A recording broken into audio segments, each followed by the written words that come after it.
Welcome to Tenor Tech, where I solve the problems you didn't even know you had.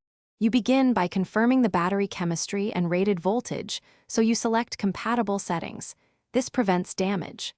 Once done, power off the universal charger and set voltage and charge mode to match the battery, for example 12V and the correct chemistry.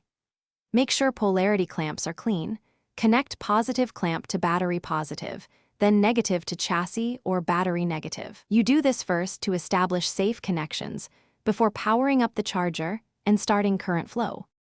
Once the charger is on, you choose an appropriate current, often see /10 or manufacturer recommendation, because slower rates reduce stress and heat.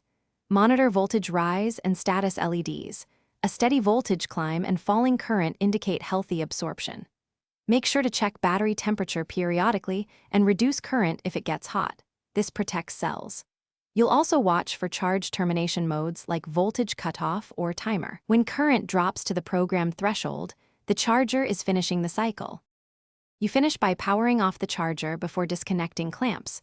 Remove negative first and then positive to avoid sparks. Let the battery rest 30-60 minutes and measure its open circuit voltage. That confirms a true full charge and reveals surface charge.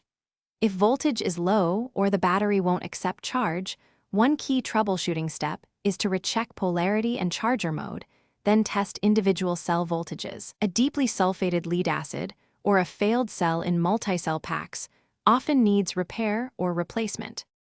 Thanks for watching. Subscribe to keep your life in tune.